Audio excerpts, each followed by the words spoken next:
The first thing was a game that I played basically because some friends of mine were making it. It was called Killbug, and it's like a Devil Daggers like. And yeah, look, it's really good. I got really into it. I think it's more Titanfall 2 than Devil Daggers was. You know, you've got like a wall run, like platforming and verticality is like really important. Yeah, like it's got a great little like PS1 art style. It's a great game. I was like really into it. It was like one of the first games I played on my Steam Deck. So another friend's game that I played this year was Plong, and Rob Gross, who I run a company with, we made Cardboard Kings together. And yeah, like Plong is really cool. It's just a 6-monther. Breakout where you're bouncing the ball and hitting stuff. It's that, but it's in 4 directions, and then the sort of like blocks are like in spiral patterns in the middle.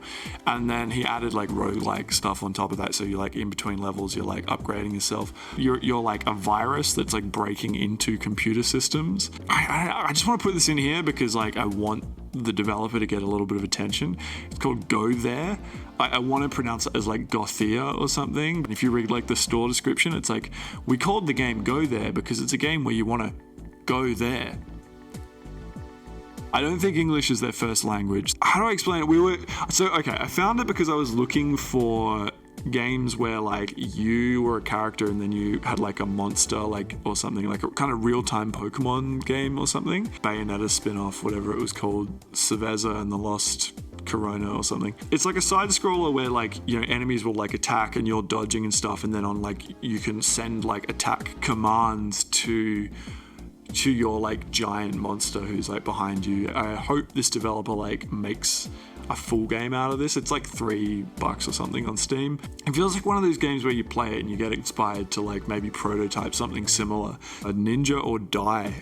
This is sort of like a platformy roguelike. You don't move left and right, but you kind of like point where you want to jump, and your guy like kind of jumps, so you get a little like jump arc, and that's how you attack. It's how you move around levels and stuff. The animation has this intentionally like sped up kind of effect. This is making me nostalgic for something, but I don't think it's a thing that actually exists. The whole thing looks like it's kind of like backlit or like rimlit as well. I enjoyed it a lot for its like novelty and its simplicity. It was doing a lot with a little. I played Baroque this year, which I know is like quite an old game. It's a PS1 game, but the Sega Saturn port had an English translation that came out in 2023. So the much better version. It's a mystery dungeon style roguelike, except it's first person and it's real time. I think what sets it apart now is just like it's absolutely bleak tone, but like it feels like something that you're having to really like pull yourself through. It's like you'll enjoy it more the more you sort of know about it. It's one of those games where you can really hype yourself up hearing about how passionate people are and how deep the symbology and like the story and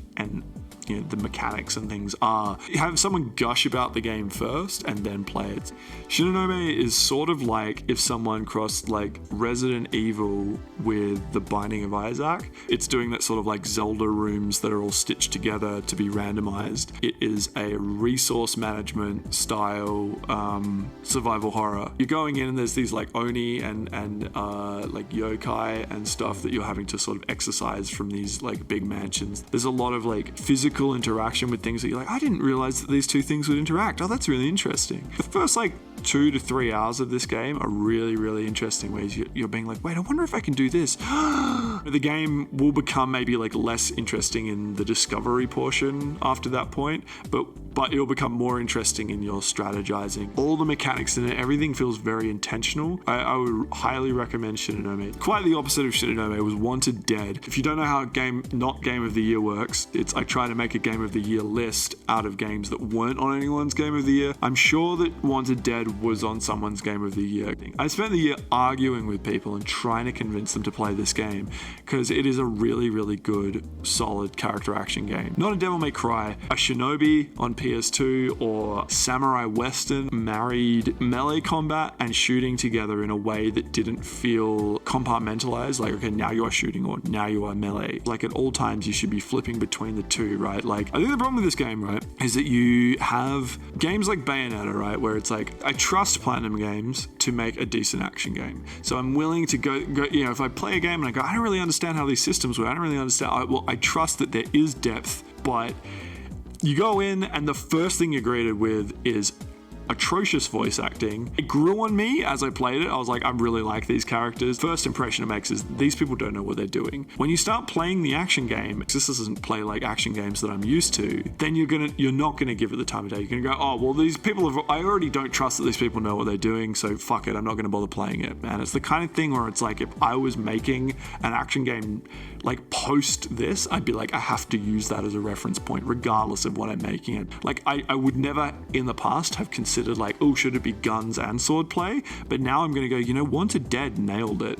Please go and play this game. Give it a chance. So Stonks 9000, like, I didn't play a lot of it because it's in early access and it felt like one of those early access games that was gonna have some big changes. Everything in it sort of like clicks with like setting up like a real mood. You are a Japanese salaryman in the 80s. It's like you're betting on the stock market, you're buying and selling shares and stocks. In between stuff, you use your money you can buy bigger houses, you can buy cars, you can do all this stuff, you can go drinking with your friends.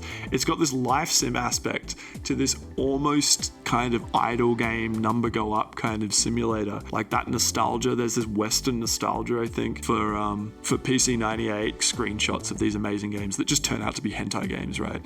And my final game is Fashion Dreamer, billed sort of as like the spiritual successor to the Style Savvy / Style Boutique series on the 3DS. It's one of those sequels that just cuts shit to make a kind of leaner experience. What this game ends up kind of feeling like is a 3D sort of representation of like a fake Instagram. There's people in there that just are generated from the internet. You give them a like. If you like them, you get all their clothes. Like you get a copy of their clothes. You don't just steal their clothes. You don't buy clothes. You don't make money. You don't do any of this stuff. You just get likes and then you get clothes.